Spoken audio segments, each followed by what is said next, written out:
Retaining staff is an urgent issue as turnover rates have experienced an uptick, some say by up to 57%. Now, research shows that a lack of communication between managers and workers is a leading contributor.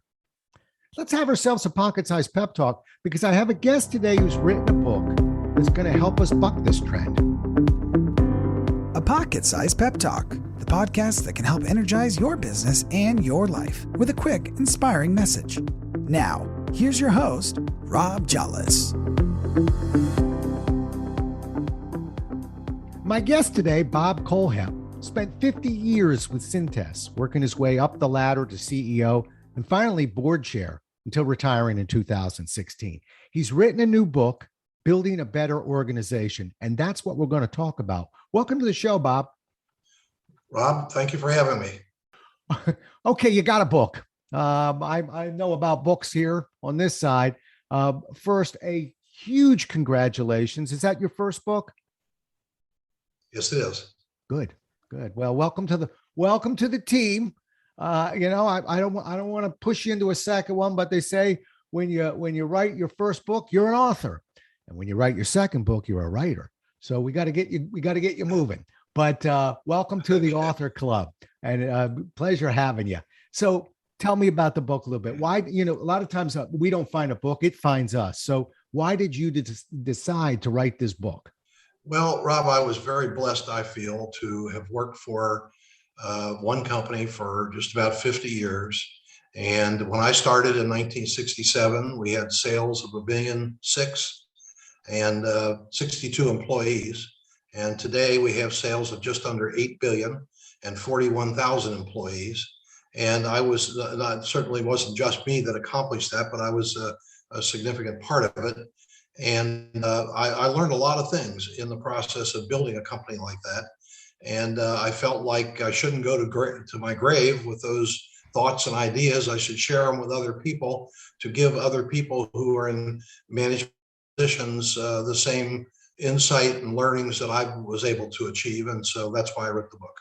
Perfect. Okay. Well, I have to tell you, there were many reasons why I wanted you as a guest, but one of them is Cintas actually hired a Jollis once upon a time. My nephew, Peter, worked for your company for a while, and he really had nothing but great things to say about the company. So I thought, well, I've got a chance to meet this guy, Bob. I want to talk to him. And I also want to talk to you about this. It's that 50 years that really jumps out at me. We just don't hear that much anymore. We don't hear the 50-year watch story. We see people kind of bouncing around a lot, but you didn't leave. What contributed to that? Because most of us do. Well, a number of things. First of all, the founder of the company, a gentleman named Dick Farmer, and I developed a very close personal relationship early on. And I learned a great deal from him. He was my mentor. And I just felt great loyalty to him as well. Secondly, Dick made sure I became an owner in the company well before we even went public. And that was one of the other things that sort of kept me in the company, because I had an invested stake in the company. And there's something magical, I think, when you own part of the place that you work for. We were in a very, very good business, had a very good future. I was surrounded by a lot of great people. And companies like Cintas are few and far between. So why would I ever leave a great company when I was fortunate enough to be working for one in a great business around great people? It made no sense not to just stay there. Well, amen to that. I have to tell you a quick story with me at Xerox. I felt as a Xerox employee, I was part of a family. And I remember that when Xerox rarely went through layoffs, but I'm back in the 80s now with this story. And I'm telling you that they laid some people off, and it was a blind layoff. It was brutal. It was right around the holidays. And I was lucky not to be laid off, but I was walking around moping, and my manager called me in his office. And he said, "What's the problem?" And I said, "Well, I just don't understand. I thought we were family." And he said, "Close the door. We're not a family. We're a company. And our job is to take as much as we can from you, and we're going to compensate you. And when that's done, we may ask you to leave. Your job is to take as much from us as you can." And when you're done, you leave. And I have to tell you, it shook me. And you know, it's a big corporation, and that was a family. And I didn't even know a person that had a resume back then. But then the culture changed. It's inspiring to hear you tell the story of loyalty, because quite frankly, my dad worked for a company for 50 years. He showed me I have his watch, the 50-year watch. That was my dream. I love what you're saying. I'm just disappointed that so many companies aren't listening. Well, that's true. And it's one of the reasons why we were so successful is that we cherished the people that worked for us, just like we cherished our customers. And if we had, I mean, there's no way I would ever have had a discussion like that with you, because that, in my opinion, is demeaning.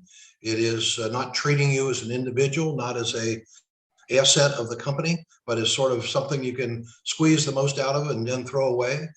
We didn't treat people that way. And I think companies that do treat people that way don't gain the loyalty that we had with the vast majority of our people. We cared deeply about our people. That it doesn't mean we didn't let some people go from time to time because they weren't performing after given many opportunities to perform. And sometimes we would let someone go because they were not compatible with our culture, our values, the things we stood for. But most of the executives of our company have been with us 20, 30, 40 years because they got an ownership position. They were treated with respect. They knew that their management, their top management, wanted to know how they felt about things, solicited their opinions, asked them to help us run the company.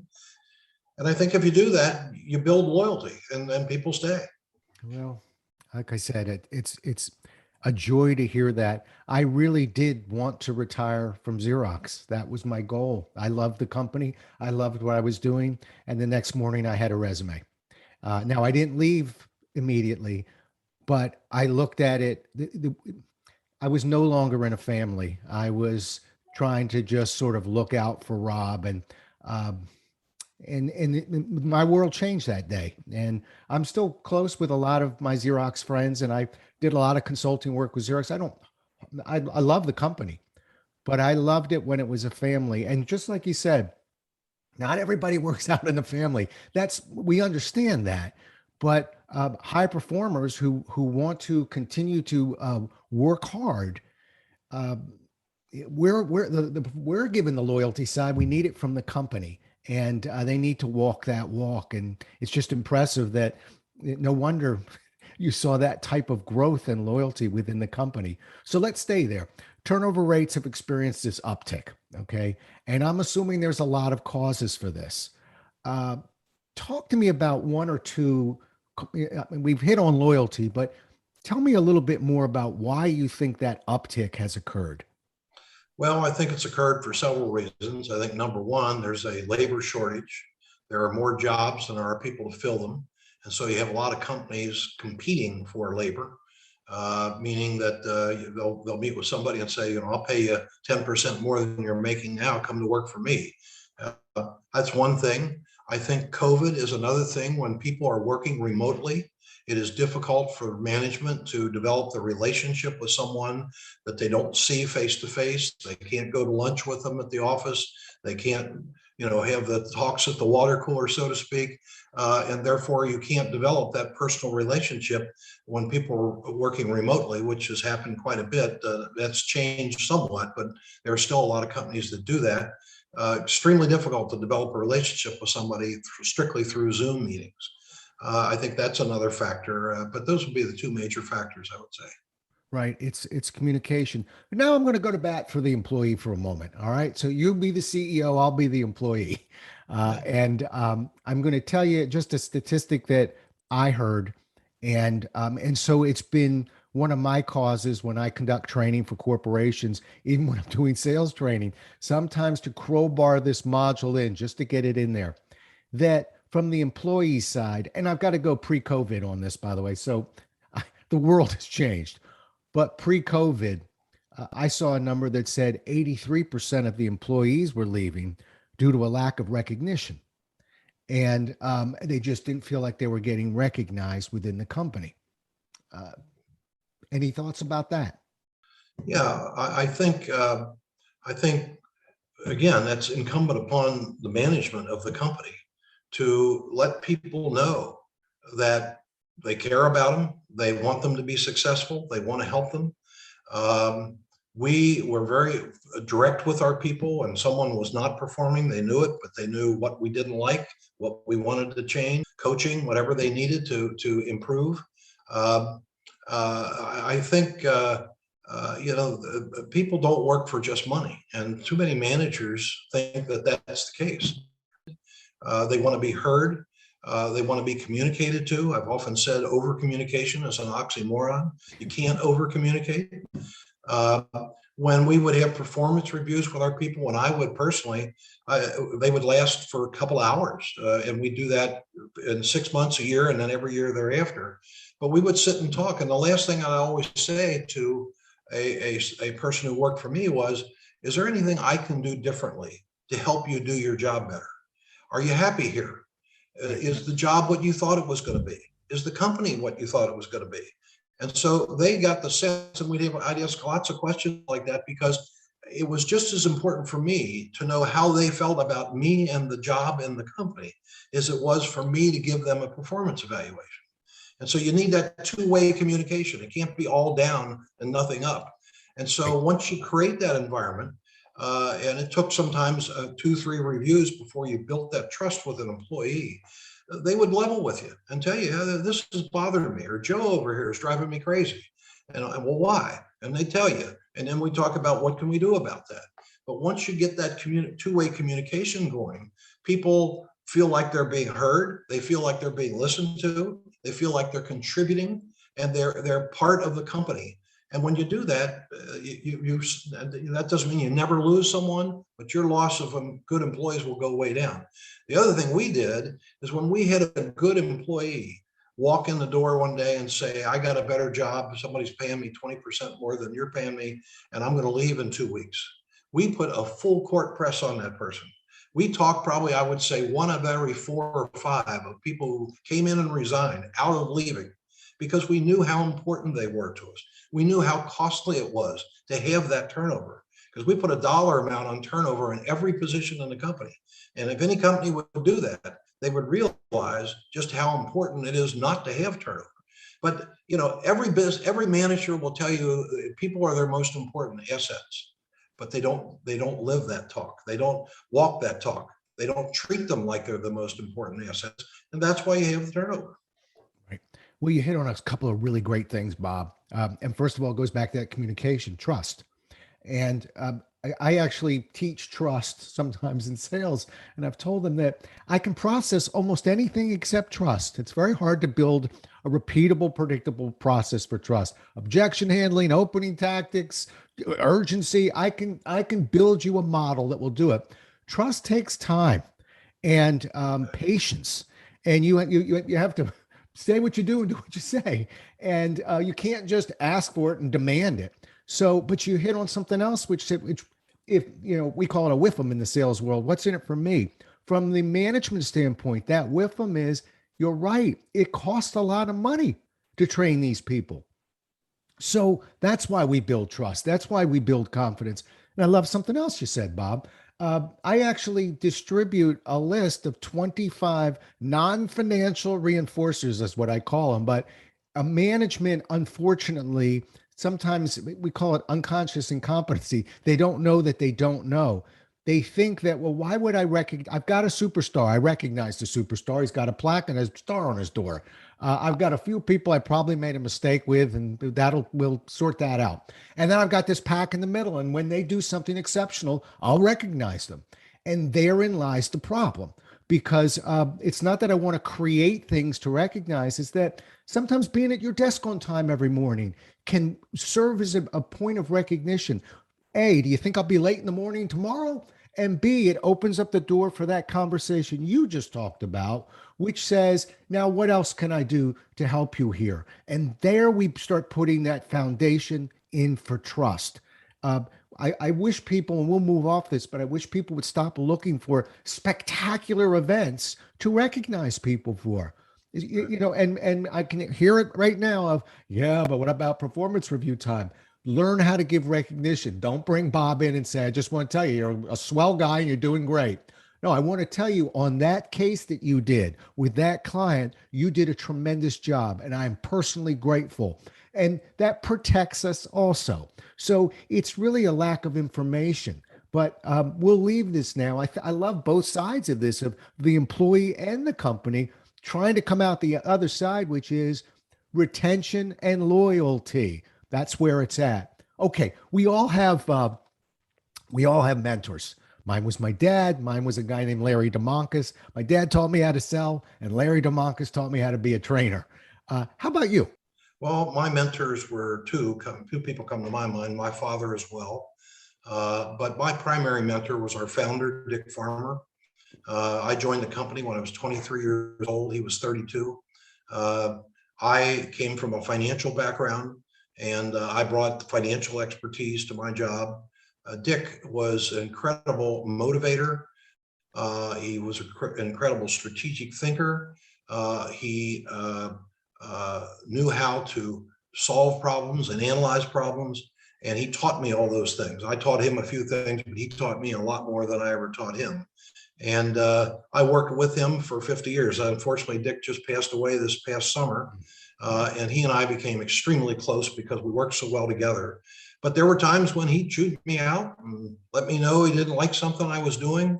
But one thing he did, and one thing that I talk about this in my book, is you need to learn how to pat people on the back, and a pat on the back is worth 10 kicks in the rear end. There's no doubt about that. But you also need to know how to reprimand people. And when you reprimand someone, you never reprimand the individual. You reprimand the behavior. So, you want to let them know that you think the world of them, but you did this yesterday. You should not have done it. Here's why you shouldn't have done it. Here's what you should have done. I know you can do better. I think the world of you can do great. So you got the reprimand, but you sort of have a nice piece of bread on either side of the meat, so to speak.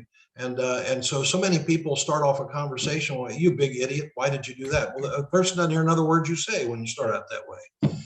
And so I think you need to teach people, how do you reprimand somebody? Reprimands should be immediate. Praising should be immediate. The more you can praise people in front of their peers, the better. It's one thing for you to praise somebody, you've mentioned a sales rep in your office, but to praise that sales rep in front of all the other sales reps, that's even better. And so feedback is the breakfast of champions. You have to give people feedback, both good feedback and bad feedback. It should be immediate. And when you give them bad feedback, you never criticize the person, you criticize the behavior. I love that. That's tremendous. That's really good. Sometimes when I'm working with companies, I try and tell them, particularly when there's a confrontation of sorts, deal with the facts and not the feelings. And which is somewhat of what you're describing. You're describing the situation. I don't have to tell you, that made me feel like you didn't want to work here, or that made me feel, no, because that I could say, well, that wasn't my intention, and I don't know why you feel that way. But what you did, Bob, and I want people to hear that, is you're describing the situation. You're not, we don't have to get to, it doesn't have to be personal. When we do this and the company says that, and this happens, this is what that causes. And that's just so much easier to hear on the other side. And I think we're back at trust again. I really do. Because look, I love being congratulated all the time, but that's not the way the world works. If you can even-handedly and fairly, and can I crowbar in, don't wait for the third mistake. Come in early. Come in while it's a low-grade issue. Nobody wants to be pounced on and hear, and this, and this, and this, right? Well, I once heard someone say the most difficult thing in life is having to stand up in front of a group of people and give a speech. And in my experience as a manager, I don't believe that's the most difficult thing in life. The most difficult thing in life is for the manager to give direct, honest feedback to the subordinate. And the reason that it's not done is, number one, people don't have the confidence and the training as to how to do it. And number two, the boss is concerned that it isn't going to be well received by the subordinate, so they don't give them the direct, honest feedback. They put sugar all over it. That is not the way to deal with people. And that's one of the things I learned from my mentor, Dick Farmer. I mean, when you did something Dick didn't like, you were in his office. He let you know it in no uncertain terms. He told you what he felt you should do. We'd discuss it, and we'd agree. And from time to time I would agree with him, but normally I didn't. I agreed with him. I agreed with him, and sometimes I wouldn't agree with him, but usually I did. And we would talk it through. And by the time we talked it through, we understood where each of us was coming from. And that lack of direct, honest feedback is really missing in so many boss-subordinate relationships, in my opinion. And therefore, that's why sometimes people get fired and they're shocked when they're fired. It's not the subordinate's fault, it's the boss's fault. No one should ever be shocked when they're fired. They should know they're in trouble. They should know what they're not doing. They should know what they're expected to do, and they should be given help to do it. But if somebody falls down every time they do it, eventually you have to get rid of them, unfortunately. But that should be few and far between. Most people want to do a good job. They don't come to work wanting to screw up. That's right. They don't wake up in the morning going, how am I going to mess up today? And I can tell you from the managers that I've had in my past, I sure wish I'd had you as a manager. Almost all of them were good. But the ones that made me uncomfortable weren't the ones that were giving me good feedback or feedback. They're the ones that weren't giving me any feedback. And I never knew where I stood. And I think that that is almost a disease that can creep into a team and a company. So I love what you said. I'm almost looking for a Bob pat on the back here, because I will tell you that with a smile that I typically work with Fortune 500 companies. And when I teach a company how to sell, I won't sign the contract without in the contract, and I don't charge for it. I'll come a day early. Allow me to meet with management. Allow me to show you, A, what I'm going to do, benchmarks of how to implement so we don't waste everybody's time. But C, I'm going to teach you a feedback model so that in my mind, selfishly, so you don't destroy what I'm about to do here. But I'm going to teach you how to give feedback, and we're going to role play it so that it's even and fair and follows a process. And so it's actually tucked in to a lot of my materials because I see what bad feedback will do. And remember, try being the vendor who's teaching a process. I have a manager that's a little overzealous who's beating people up who've just learned this new golf swing, and lo and behold, the ball isn't quite going in the fairway yet. And they're getting hammered, and everybody walks away going, well, it was a bad process. And who is that guy? Why did we pay him? So I'm protecting their investment, and I'm protecting me too. But I do teach feedback, Bob, because I believe just what you said, it's that important. Rob, I got a great story for you to tell the next time you give a consulting, Okay. have a consulting job. I use a lot of sports analogies when I teach leadership and other things that I've taught over the years. And relative to feedback, one of the stories I like to tell is a sports analogy. I say one of the sports that I like the least, in fact, I don't like it at all, is boxing. Now, why do I like boxing? Well, two contestants get in a ring, and they might go 10 rounds or 12 rounds. And unless one contestant knocks the other one down and the other guy can't get up, or gal these days, in 10 seconds, then the match goes for 10 or 12 rounds. Nobody in the audience knows who's winning. The contestants don't even know who's winning. And at the end of the match, 12 rounds, the referee comes out and says, Judge so-and-so this and Judge so-and-so that, and they hold one guy's hand up and they say, that's the winner. I said, now, can you imagine playing a basketball game that way? Running up and down the court, people are making baskets. Nobody has any idea what the score is. And at the end of the game, they bring the two captains out and the referee holds up one captain's arm and that's the winner. And people will say, well, that's crazy. I said, well, let me tell you something. The difference is feedback. In a basketball game, what's the objective of the game? Score more points than the other team. How are we doing? You can look up the scoreboard at all times and see, I'm winning. How much am I winning by? Am I losing? How much am I losing by? And you change your tactics based on what the score tells you. Okay, that is the perfect feedback system. That's what management's supposed to do. Show people what a good job looks like, give them the tools and the training to do the good job, and then keep score. Okay, now, then I'll look at the team and the management team that I'm talking to, and I said, well, let me ask you a question. Does your department look like a basketball game or a boxing match? And I see some bewildered looks on some faces when I say that.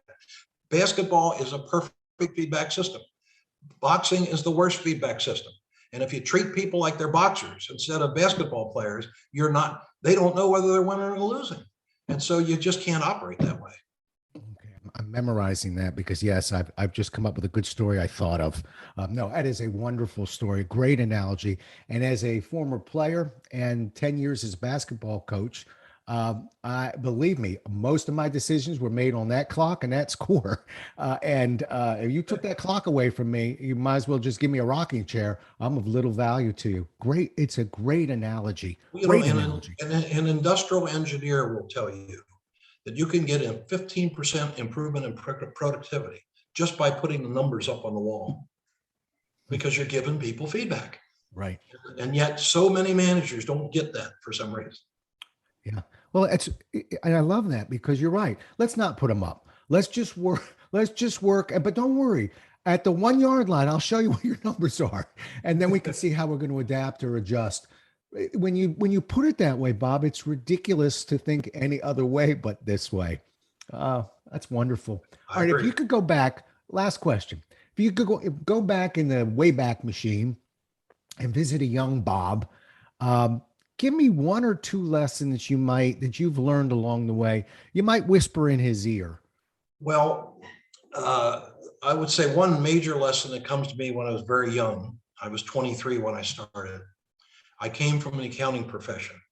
And one of the things I learned since becoming a manager is that people that come from a disciplined profession like accounting, engineering, IT, probably are the most difficult people to learn how to manage people. Because in accounting, the books balance or they don't balance. In engineering, the process works or it doesn't work. In IT, the software functions or it doesn't function. But when you're dealing with people, it's not black and white, it's gray. They're all different. They all respond differently. And so your job as a manager is to learn from that. But I remember as I was learning that, I'm very young, I was probably 24 at the time. Dick Farmer said to me one time, Bob, someday you're going to understand that to some people, how the package is wrapped is more important than what's in the box. I was an accountant. I wanted to get that wrapping off. I get that ribbon off there. What in the world's in this box? Whereas a lot of people, if the wrapping is nice and the ribbon's nice, they don't care nearly as much as what's in the box. And so I was a very linear thinker back then when I was a young man. I've changed quite a bit since then. And so you got to understand that how you say things is as important or more important than what you say. When you say things can be as important as when you don't say things. So that was a great lesson for me. And I've never forgotten Dick saying that to me. And it caused me to realize everybody doesn't think the way I think. Everybody doesn't feel the way I feel. And so I need to understand how do they feel and how do I feel? And then we talk about that instead of just assuming everybody's going to react the same way I would. Yeah. Wow. Almost every answer that you give ends up with some form of communication, element of communication Absolutely. To it. You're clearly committed. Tell me the name of that book again. Build a Better Organization. Wow. Well, I will tell you that I get copies of the book. I don't like getting copies because now I can give you a verified review on that book because I'm going to take a look at that. Sounds terrific. How do people get a hold of you, Bob? Well, I have a website called robertcolhep.com. That website has a number of the podcasts I've done, articles I've written, and also enables you to order the book through the website. You can also order the book through barnesandnoble.com or Amazon. Yeah. And there's the audio book available through Amazon as well. Did you read your book? No, I didn't. Okay. I thought I would use a professional, and he sounds a little bit like me, but it worked out a lot better. But the book's broken down into 3 parts. The first part of the book, first 4 chapters about culture, which I think is extremely important in any organization. Every organization has a culture. Too few companies actually document what is their culture and how do they expect people to look and act and deal with customers and employees. Some of the things we've talked about in communication are in our culture teaching. The second part of the book is about people, the importance of hiring people, not only that are capable of doing the job, but people who are compatible with your values and culture. How do you motivate people and when to be tough with people? The last part of the book is about leadership. And it's about having high expectations. It's about things like that. So those are basically 3 parts of the book. Perfect. Building a better organization. You've got his website. You got his book. You got a man that's very, very committed to communication here. And the fact that you did what most of us dreamed of doing, which is to find a place, find a home, find a way to communicate and stick. I think that's what I'd want to whisper to me in my ear: stick, stay, find a way. And you did. You walked the walk. Been an absolute pleasure talking to you, Bob. Really enjoyed it. And I'm grateful that you were able to spend this time with us today. All right. Rob, thanks so much for having me. You bet. Well, we'll do it again as well as we can next time, folks. Until then, stay safe. Thanks so much for listening. If you enjoyed today's show, please rate and recommend it on iTunes, Outcast, or wherever you get your podcasts. You can also get more information on this show and Rob at jollis.com.